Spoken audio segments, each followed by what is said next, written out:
교육 없이는 나라 구실을 못한다. 교육이 첫째 목표다. 소를 팔아가지고 학생을 보낸다. 우골탑이라고 그래. 아무것도 없는 벌판에서 50년 사이에 우리 대한민국이 경제대국 10대 강국의 하나가 된 거 아닙니까? 왜 올라갈 수 있었느냐? 거기 들어가는 모든 참여하는 사람들이요, 그 목표를 향해 같이 노력을 했다는 겁니다. 같이 공부한 거죠. 우리 민족의 조력이 거기서 나올 것 같아요. 세계는 놀랐습니다. 한강의 기적이라고 했죠. 무엇이 지금의 대한민국을 만든 것일까요? 그것은 교육의 힘이었습니다.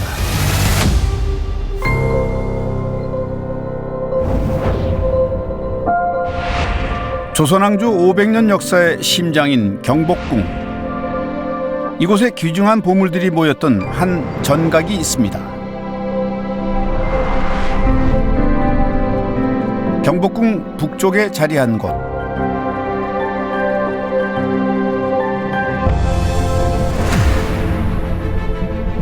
집옥제.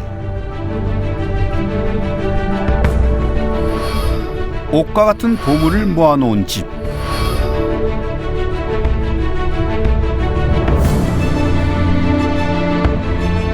집옥제는 고종의 서재 겸 왕실 도서관이었습니다.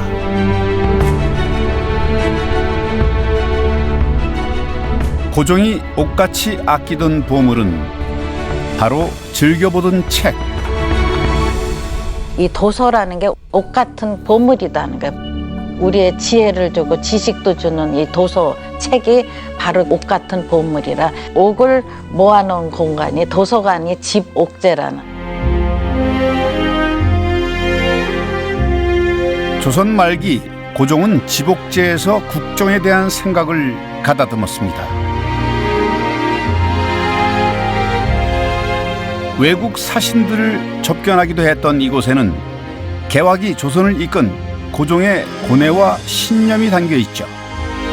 지난 2016년부터 작은 도서관이라는 이름으로 일반인들에게 공개되고 있는 왕의 서재.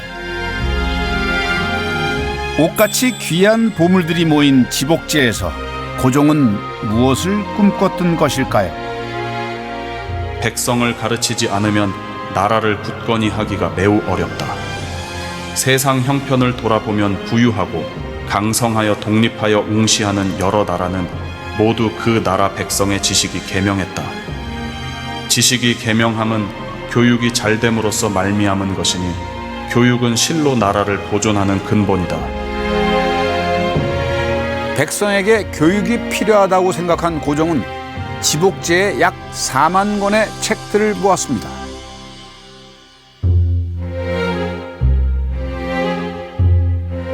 천문, 지리, 의학, 수학 등 중국과 일본, 서양의 개화 서적들이었습니다.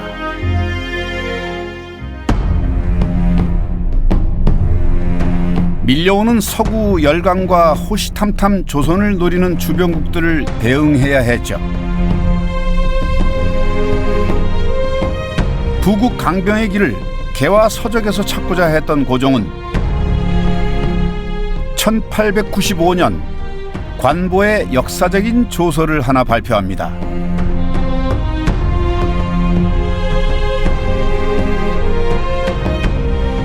지미 정부에 명하여 학교를 널리 세우고 인재를 양성하는 것은 너희들 신하와 백성의 학식으로 나라를 중흥시키는 큰 공로를 이룩하기 위해서이다. 왕실의 안전도 너희들 신하와 백성의 교육에 달려있고 나라의 부강도 너희들 신하와 백성의 교육에 달려있다. 너희들 신하와 백성에 대한 교육이 훌륭한 경지에 이르지 못하면 짐이 어찌 나의 정사가 성공했다고 하며 짐의 한국 정부가 어찌 감히 그 책임을 다하였다고 말할 수 있겠는가. 집옥제는 근대화를 향한 고종의 꿈과 고뇌를 확인할 수 있는 곳. 1907년 7월 고종은 일제 강제 퇴위를 당한 이후에도 황실 여기저기 흩어져 있던 도서들을 수집해 황실 도서관 건립 계획을 세웁니다. 그리고 1918년 지복제에 모았던 책들을 토대로 장서각이라는 황실 도서관을 건립합니다. 근데 고종 황제께서는 교육도 상당히 오래된 유구한 우리의 어떤 열정이 있었고 또 문화 강국이니까 일본이 그렇게 힘으로 함부로 할 나라가 아니다. 우리가 그렇게 당할 나라가 아니라는 거를 이 도서관을 활성화하는 그런 하나의 기폭제로 쓰셔서 그게 장서각으로 발전을 하게 된 거예요. 교육이 나라를 지키는 근본임을 알았던 고종. 사실 근대 교육을 향한 고종의 의지는 교육 입국 조서를 발표하기 전에 이미 시작되었습니다.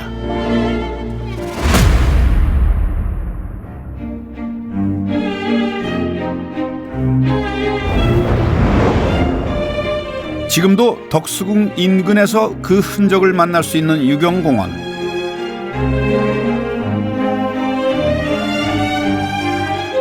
유경공원은 1886년에 조선 정부가 세운 최초의 근대식 관학교육기관입니다.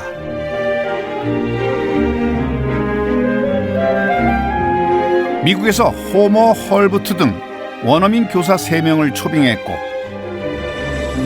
젊은 관리와 양반 자제 중에서 학생들을 선발해 영어 교육을 시작했습니다.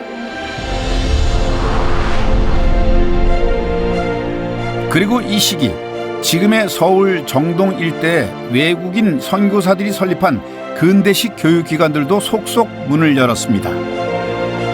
1885년 문을 연 배제학당은 헨리 아펜젤러 선교사의 작은 공부방에서 시작됐습니다. 한국 최초의 근대식 중등 사립학교.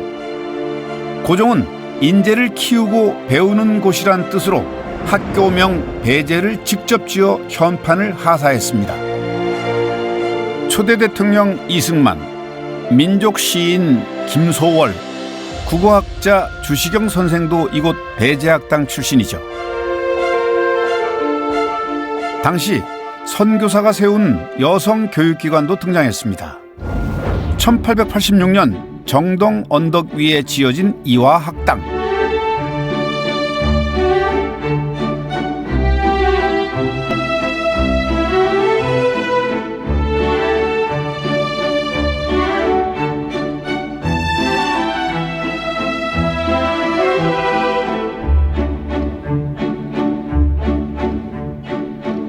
한국 최초의 여성 교육기관, 옛 이화학당을 복원한 이곳에서 한국 여성 교육의 뿌리를 찾아보기로 했습니다.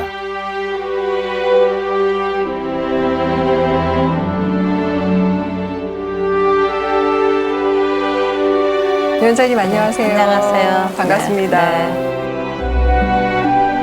여성 교육의 꽃을 피워냈던 130여 년 전으로 돌아가 봅니다. 이화 역사관에 오니까 참 좋네요. 네. 우아하고 품이 있고 건물의 격조가 느껴지는데요. 이 건물이 지어진 건 2006년 5월에 이제 준공식을 했는데 내가 2002년 그래도 이화가 이 여성교육의 최초인데 그때의 그 학생들이 공부했던 그 초기의 건물 한옥을 다시 여기에 재건축해야 된다, 복원을 해야 된다. 그래서 그 시절에 초기에 이 교사가 그대로 복원이 된 겁니다.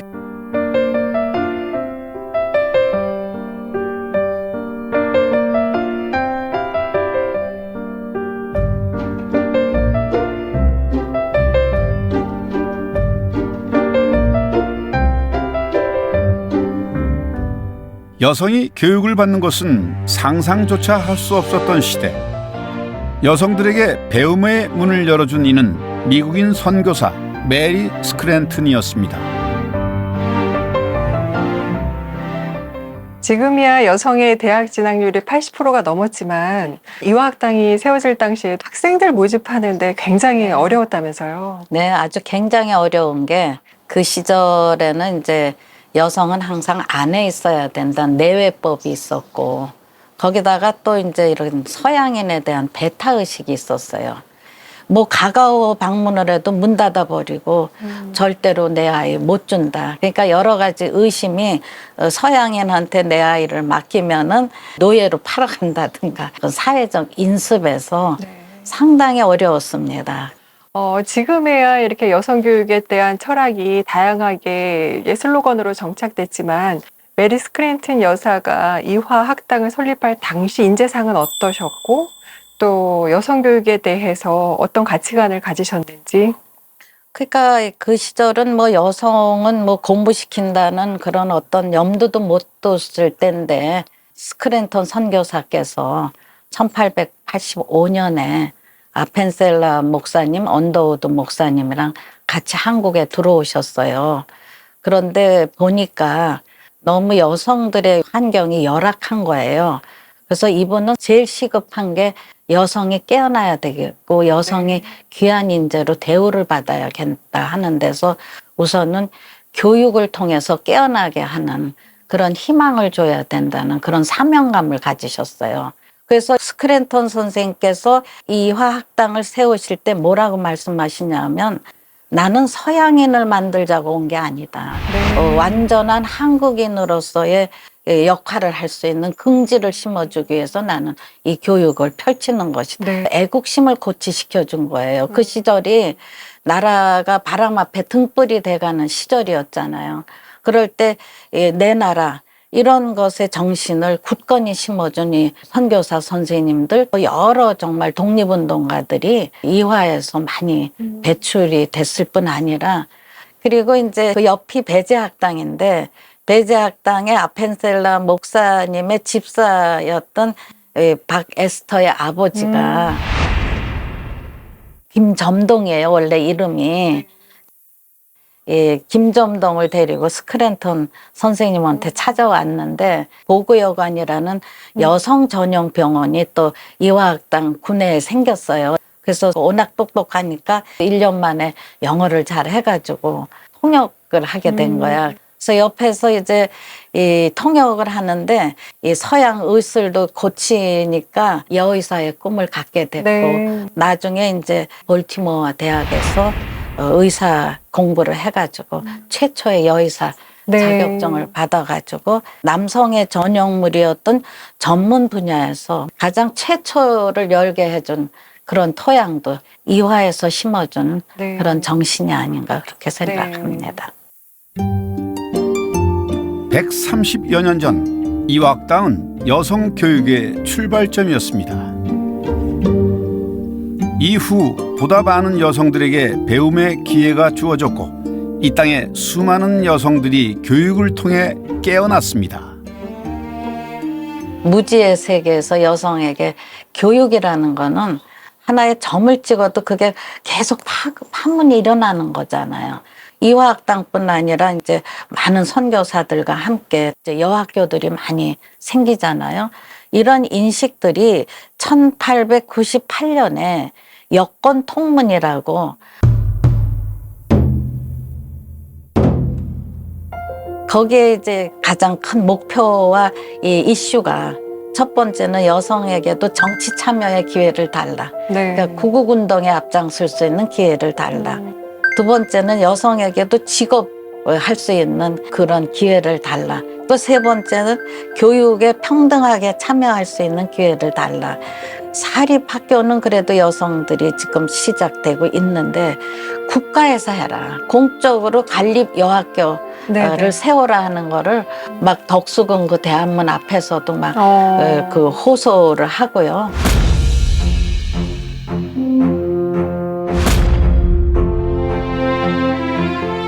그러니까 우리가 정말 식민지로 우리가 강제로 병합되고 그런 과정에서도 혼을 잃지 않는 것도 교육이 있었기 때문에 그래서 이 1919년 3.1운동 때도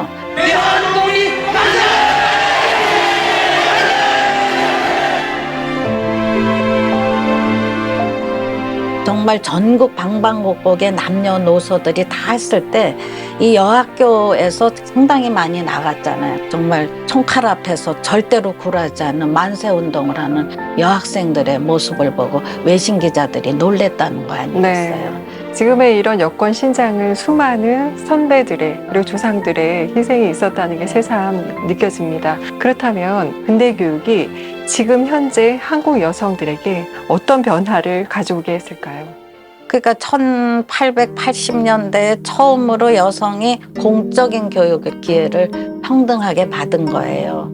그럴 때 우리가 제일 중요한 거는 여성과 남성이 분리되지 않는 그런 평등의 시대, 이것에 가장 큰 초석을 놨다는 거. 이화 학당뿐만이 아니라 1885년 호러스 언더우드가 설립한 경신학교, 1887년 애니 얼러스가 세운 정동 여학당 등 개화기 선교사들이 세운 근대식 교육기관은 조선을 서서히 변화시켜 나갑니다. 당시 조선에 들어온 선교사들은 서양 학문을 가르치는 것 외에 한글 교육에도 힘을 썼습니다. 1889년 뉴욕 트리뷴지의 한 기고문이 실리는데요. 제목은 조선어. 기고문을 쓴 이는 바로 유경공원의 교사 호머 헐버트였습니다. Korea has an true alphabet, each articulate sound being expressed by means of its own letter. We find then, placed between the two great Asiati powers, a written language radically different from either, and bearing in its orthographical structure a strong resemblance to our own. The Korean alphabet has not its equal for simplicity in the construction of Ellis letters. What so long has been desired in our own land, and what has received the earnest attention of learned men without soucis, has been in use here for centuries.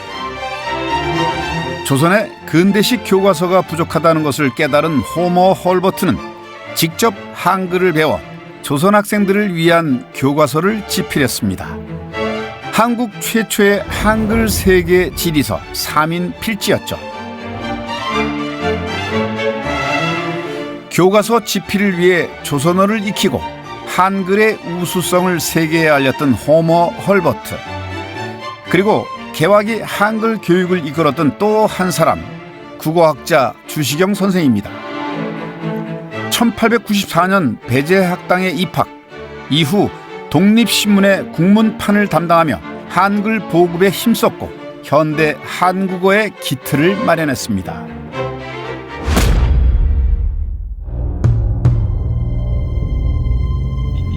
주시경 선생은 일제가 우리 말과 글을 말살하려고 할 때도 한글의 뿌리를 지키고자 했습니다. 한국 최초의 한글 사전 말모이의 편찬을 주도하기도 했죠. 주시경 선생과 호머 헐버트 박사가 교육을 통해 지켜내려 했던 한글, 그것은 한민족의 혼이었습니다.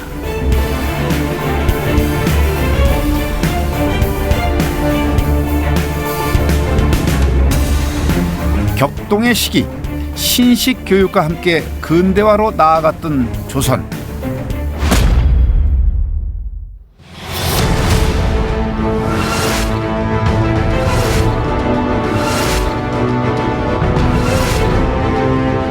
러일 전쟁에서 승리한 일본이 강제로 대한제국과 불평등 조약을 체결합니다.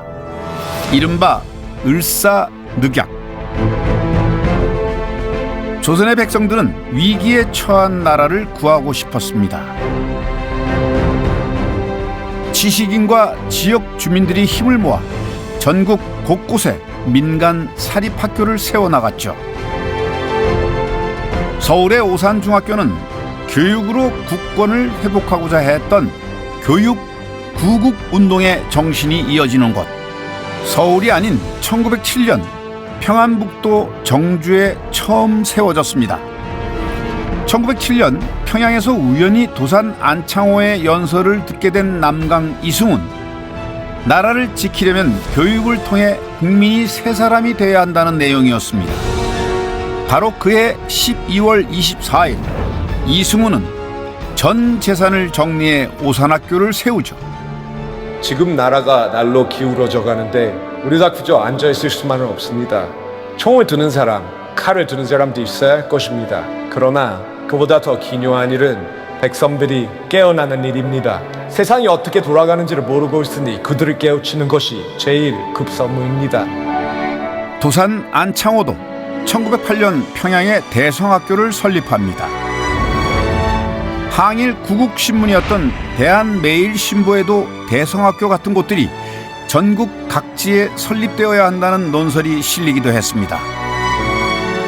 1905년 엄주익이 세운 양정의숙, 1906년 이용익이 설립한 보성학교, 1908년 육일준이 세운 융의학교 등 당시 민간 사립학교가 전국 각지에 약 3,000여 개에 이르렀을 만큼 교육으로 나라를 구하려는 민족 학교들이 수없이 세워졌습니다.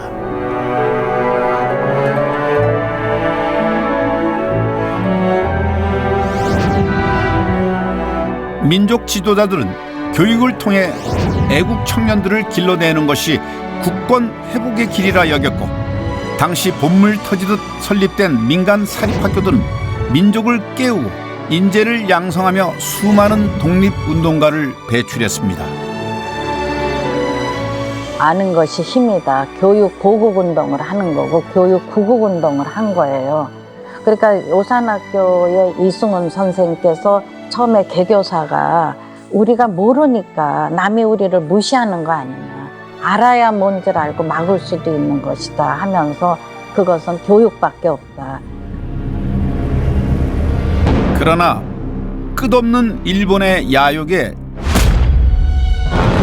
1910년 8월 29일 결국 국권을 빼앗긴 대한제국, 국권 피탈이었습니다.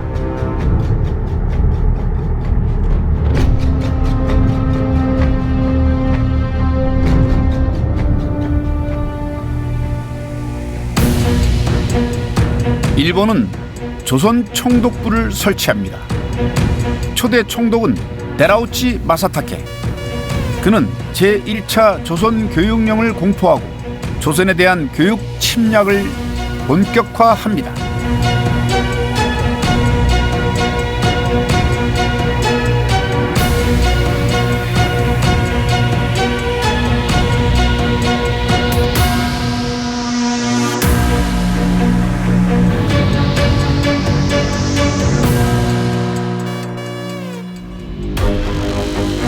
식민지 교육 정책의 목표는 우민화 교육, 일제에 순응하고 충성하는 조선인을 만드는 것이었죠. 일제는 우리 말을 지방어로 격화시키고 일본 말은 국어, 우리 말은 조선어라고 불렀습니다. 일본어 교육 시간을 늘려 우리 말과 글의 지위를 약화시키고자 했습니다. 식민지 교육의 목표는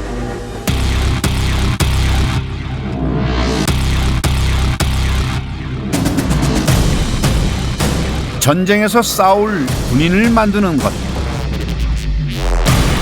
그렇게 일제 탄압이 거세지던 1919년 3월 1일 민족 대표 33인이 독립선언서를 낭독합니다. 들불처럼 일어난 만세운동의 열기가 전국으로 번져나갔죠.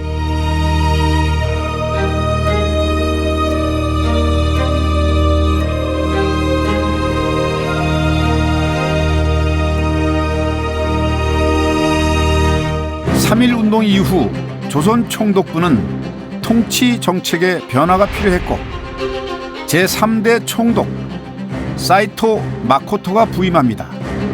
일본은 유화 정책으로 1922년 제2차 조선교육령을 공포하고 일본 학제와 동일한 교육 제도를 실시합니다.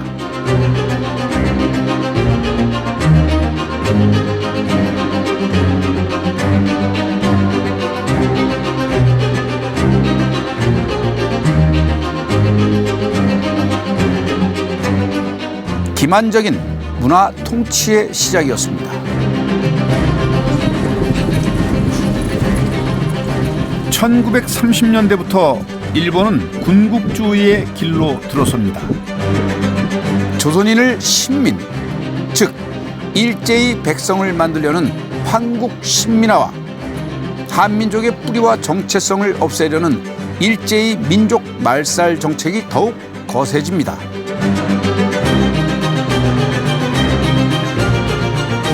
도국 신민노스카이 이 일본 대국으로 신민이 아니라 이 받아오신 모아 전도 에이카를 중요시키라 아 일본학자의 코멘트를 아니라 내선일체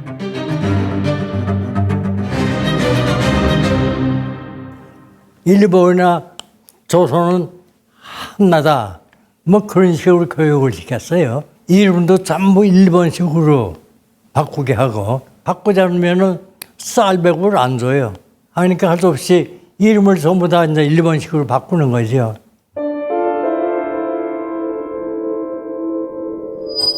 (1938년) 이후 한글 교과서 조선어 독본을 없앤 일제. 학생들이 학교 안에서 대화할 때도 우리말 사용은 금지됐습니다.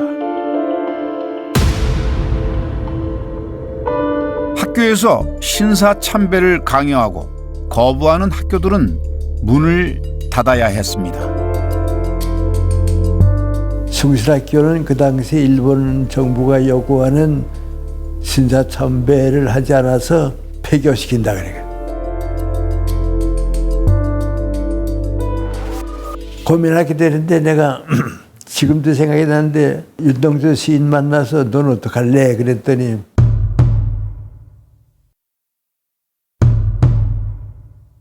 그 한반에서 공부하면서 저 친구를 평생 그거 하게 되면 한국 대표적인 작가가 될 것이다. 그때 내가 부러웠거든요. 그 윤동주 시인 만나서 넌 어떡할래? 그랬더니 난 신사참배 안 한다고. 난 만주로 도로 가면 거기 학교는 신사참배 안 하니까 안 한다고. 나보고 넌 어떡할래? 그래서 나는 그럼 학교 자퇴한다고. 학교 안 간다고. 그래 동주는 글로 가고 난 학교를 떠났거든요. 우리말과 글은 사라지고 일본어만 가득했던 교실. 일제는 조선의 혼과 문화를 철저히 말살하려고 했습니다. 민족 교육을 담당하던 사립학교들도 탄압하고 폐교시켰습니다. 하지만 독립운동가와 지식인들은 전국 각지에 야학을 설립했습니다. 학교에선 우리 말과 글을 쓸 수도 배울 수도 없었지만 야학에선 우리 말을 배울 수 있었습니다. 빼앗긴 나라를 되찾기 위해 어떻게든 우리 말과 글, 민족의 정체성을 지켰던 일제강점기. 우리 민족의 교육열은 그 어느 때보다도 뜨거웠습니다. 1941년 태평양 전쟁이 발발합니다. 전쟁 상황이 긴박해지면서 일제는 전쟁터에 조선인 학생들을 실전 투입할 수 있는 군인으로 양성하고 국민학교령을 시행해 기존 소학교의 명칭을 국민학교로 변경합니다. 국민학교는 황국 신민을 양성한다는 뜻이었죠.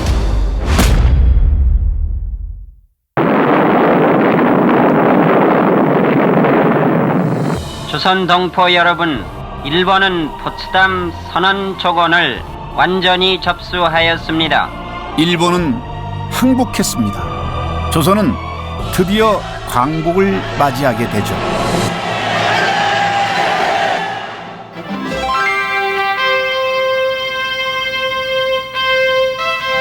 (1946년 1월 14일) 군정청 광장에서 태극기 개양식을 가졌다. 학교에도 자유가 찾아왔습니다. 정부는 일본식 교육을 청산하고 학교를 제자리로 돌려놓기 위해 교육 개혁을 실시합니다. 미 군정은 조선어학회에서 만든 한글 교과서를 배포하고 학제를 국민학교 6년, 중고등학교 각 3년, 그리고 대학교 4년으로 개편합니다. 일제시대의 교육을 쭉 보면 부모와 스승을 위한 교육이었거든요. 그 방향을 완전히 바꿔서 교육 목적이 과거 옛날로 올라가는 게 아니고 앞으로 발전해 가야 한다. 이 부정적인 평가 내리지 말아라. 하지 말아라 그러지 말고 뭐든지 잘했다. 더 잘할 수 있다. 그겁니다. 칭찬해주는 교육을 하자 말이죠. 그래서 그렇지 새교육 운동이라고 그랬어요. 새로운 시대, 새로운 교육 이념이 등장했습니다. 농사꾼은 농사꾼의 위인이 되어라. 고기제비는 고기제비의 위인이 되어라. 자기 임무를 충실히 실천한 자, 가장 큰 위인이다. 인계위인됨을 가르치는 지침이 우리 모임의 새교육 기로다. 국민이 자신의 재능을 찾고 맡은 바 임무에 충실하면 누구나 위인이 될 수 있다는 새로운 교육 사조였죠. 광복 이듬해인 1946년엔 종합대학들도 하나둘 설립됩니다.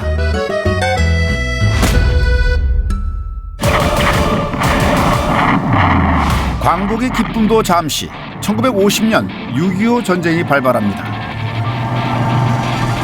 3일 만에 수도 서울이 함락됐고 국군과 연합군은 부산까지 밀리고 밀렸습니다.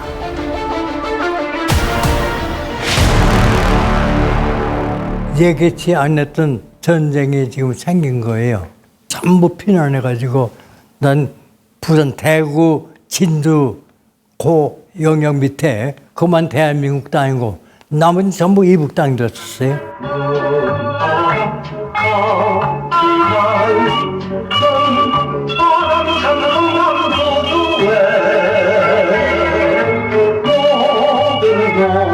그러나 우리 민족의 뜨거운 교육열은 전쟁의 포화도 막지 못했습니다. 피란지에 천막 학교가 세워지고 임시 교과서가 발간됐죠.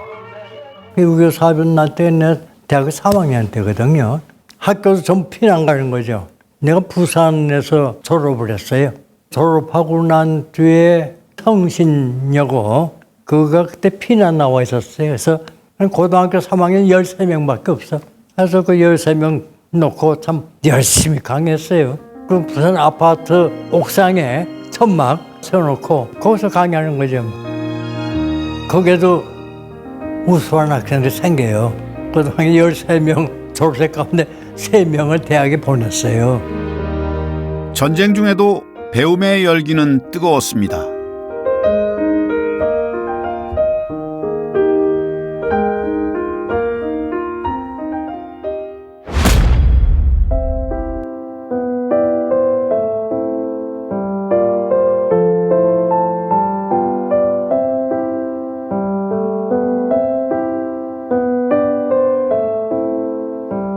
전쟁이 남긴 상처는 컸습니다. 눈앞의 현실은 비루했지만 교육으로 새로운 세상을 꿈꿨습니다. 전쟁이 끝나고 폐허가 된 나라를 다시 일으키려는 노력들이 시작됐습니다.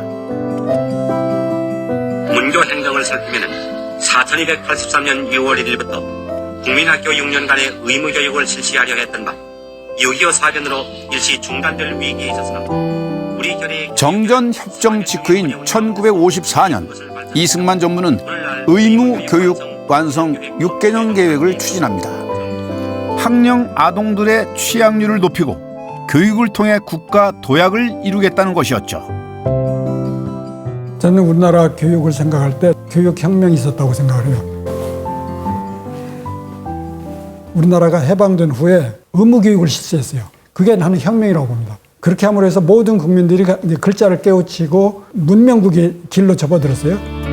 의무교육 실시 이후 1959년 6세에서 11세 학령 아동의 취약률은 96.4%에 달했습니다. 전쟁이 끝나고 출생률까지 증가하며 교실은 학생들로 넘쳐났습니다. 1965년 서울 소재 초등학교의 학급당 학생 수는 85.1명, 그야말로 콩나물 교실이었죠. 그 당시 교육은 교실에 그냥 60명 같이 공부하고 저는 지금 보면 재밌었어요. 콩나물 교실이다 뭐 그렇게 하지만은 여러 가지 하고 싶은 거 많이 하고 특별 활동도 많이 하고 그랬어요.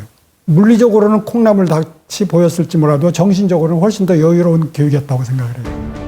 1956년 이승만 정부는 원자력의 잠재력에도 주목합니다.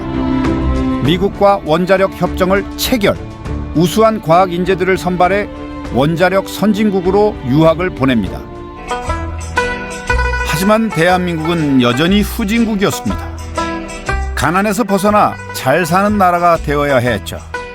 이제 새 시대는 새로운 교육, 새로운 인재를 요구합니다. 제5대 대통령에 취임한 박정희 대통령은 박정희 정부는 출범과 함께 경제개발 5개년 계획을 세우고 경제 발전을 위해 국토 곳곳에 산업단지들을 건설해 나갑니다.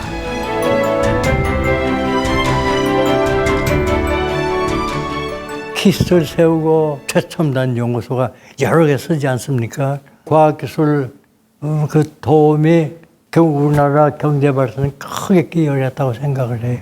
아무것도 없는 벌판에서 50년 사이에 우리 대한민국이 경제대국 10대 강국의 하나가 된 거 아닙니까? 박정희 정부는 고등교육 인재 육성에 관심을 쏟았습니다. 외국에서 활동하던 과학 인재들을 국내로 들어오게 해 경제 개발과 과학 기술의 발전을 이끌도록 했습니다. 또한 국비 장학생 제도도 신설해 수많은 미래 인재들이 유학길에 올랐죠. 대한민국이 가난을 벗어나기 위해서는 과학 기술의 발전과 고등교육 인재가 절실했던 시기였습니다. 내년도 전국 중학교 입학 시험이 지난 4일 일제히 막을 올렸습니다. 인류 중학교에 입학해야 인류 고등학교에 진학할 수 있었던 1960년대는 중학교 입시 경쟁이 치열했습니다. 결국 입시 경쟁이 과열되며 1969년에 도입된 중학교 입학 무시험 추첨제. 올해 처음으로 실시한 서울 시내 중학 입학을 위한 무시험 추첨이 4개 학군별로 일제히 실시됐습니다. 1974년 고교 평준화 정책까지 시행되며 중고등학교의 취학률은 90% 이상으로 증가합니다.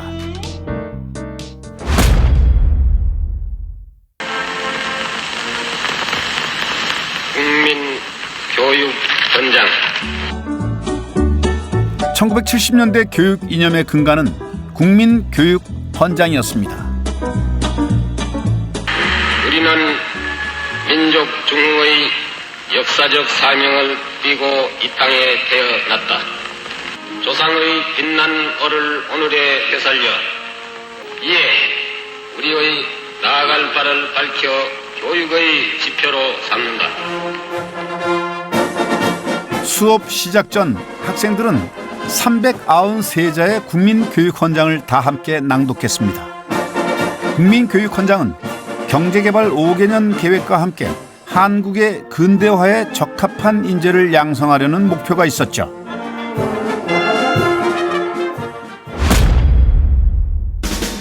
(1980년대는) 과외와의 전쟁이 펼쳐졌습니다. 1980년 7월 30일에 발표된 교육개혁 조치에 따라 학교에서 받는 수업 이외에 학원 수강이나 개인 과외 등이 모두 금지됐습니다. 사교육을 근절하려는 것이었죠. 또 중고등학교에선 교복과 부발 자유라도 시행됩니다.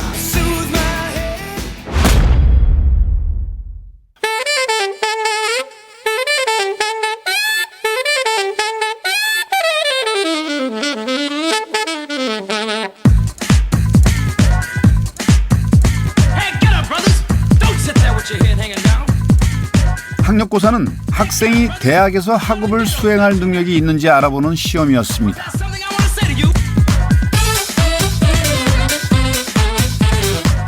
(1993년) 학력고사는 폐지되었고 지금의 대학 수학 능력 시험이 도입됩니다. 전쟁 이후 점점 높아진 대학 진학률만큼 1980년대에도 뜨거웠던 교육열은 글로벌 산업 역군들을 길러냈습니다.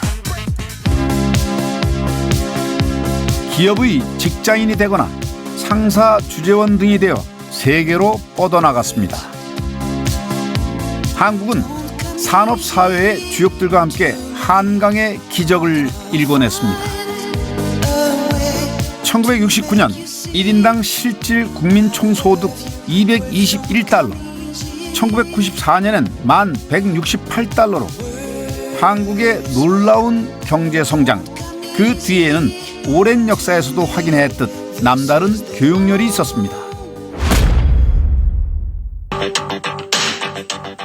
정부가 추진하고 있는 교육개혁의 목표는 교육 재정을 국민 총생산의 5%까지 높이면서 열린 교육사회와 평생 학습사회를 이루게 해서 교육복지국가를 이룩하는 것이었다. 1995년 정부는 5.3.1 교육개혁을 단행합니다. 초등학교 영어 교육과 학생 생활기록부 도입 등 시대의 요구에 따라 우리 교육은 끊임없이 발전해 왔습니다.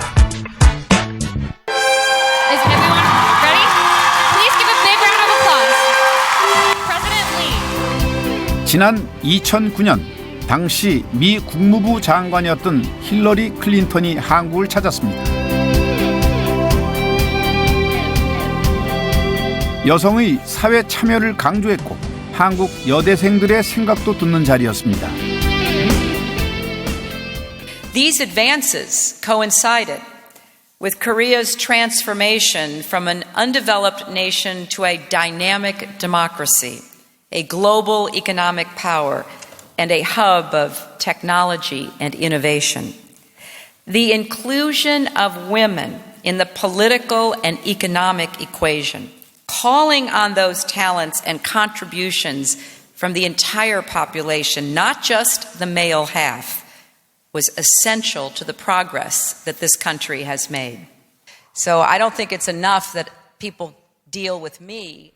메리 스크랜튼이 뿌린 씨앗이 새 한국 교육의 거대한 뿌리가 되었습니다. 한국은 과거 교육을 받던 입장에서 지금은 세계 글로벌 교육을 이끌고 있습니다. 한국교육원과 세종학당 등에서 한글 교육을 이어가며 전 세계에 한국어와 한국 문화를 알리고 있죠.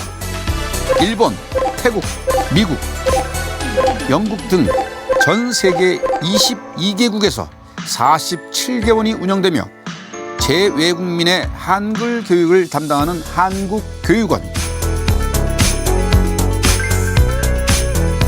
현재 세계 곳곳에 세워진 세종학당은 88개국 256개소. 2023년 기준 수강생은 21만 6천여 명으로 지금도 전 세계인들에게 한글 교육이 이루어지고 있습니다. 매년 유네스코에서는 문맹 퇴치 사업에 공이 큰 개인이나 단체에게 공로상을 수여합니다.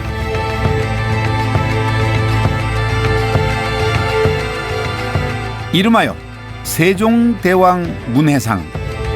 어느덧 한국은 문화 강국이자 교육 강국이 되었습니다.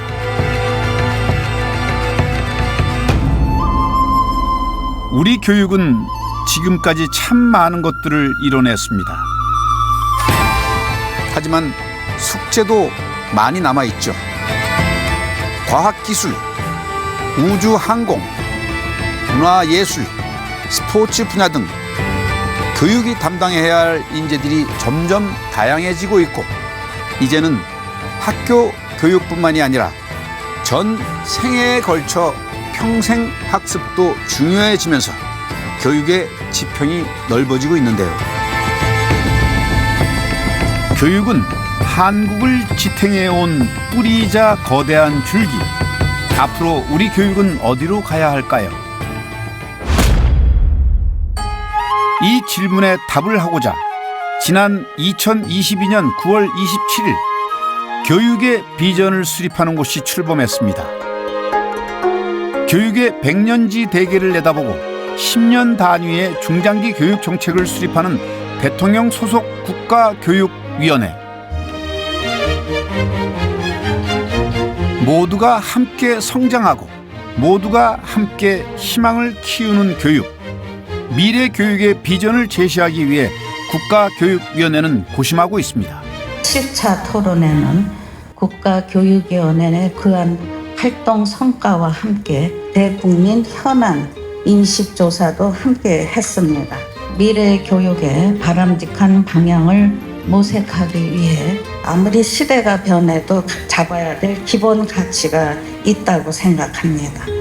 우리 교육이 나아가야 할 방향에 대해 다양한 의견을 경청해서 교육의 기본 방향을 모색하고 설정할 때 무엇보다도 인성의 회복이라고 생각합니다.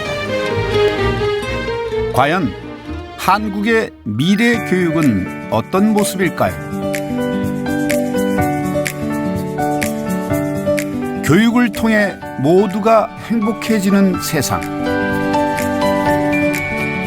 시대가 변해도 교육의 본질과 가치는 변하지 않습니다.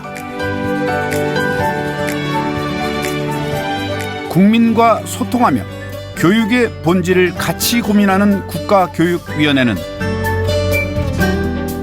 미래 교육의 비전을 수립하고 다 함께 가야 할 내일을 열어가고 있습니다.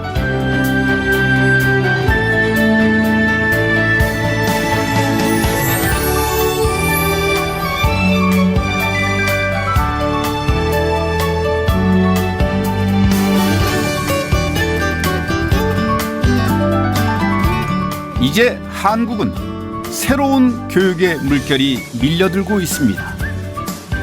AI의 시대가 찾아온 것이죠. 미래 혁신 기술과 공존하기 위해 지금은 우리 교육이 부지런히 준비해야 할 때입니다.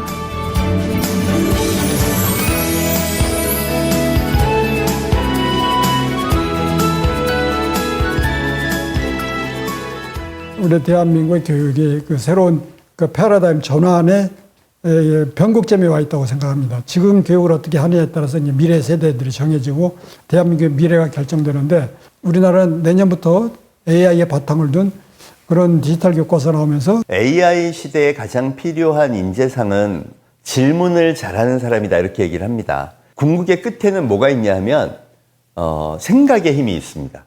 그런 거에 당연히 대처해야죠. 디지털 시대, AI, 인공지능 다 대처를 하지만 가장 중요한 거는 저는 인간성이라고 생각해요. 모든 역사의 중심은 사람이고 바른 인재를 키우는 것이 가장 세상에 힘이 되지 않을까. 그런 것이 바로 신뢰이고 그러면서 우리가 교육을 통한 약속이라고 생각을 해요. 대한민국은 작은 나라입니다. 하지만 강한 나라이기도 하죠.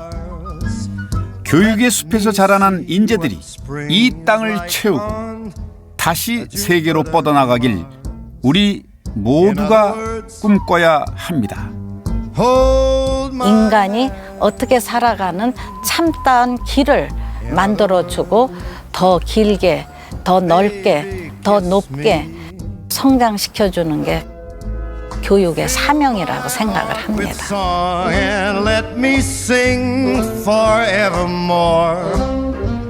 You are all I long for.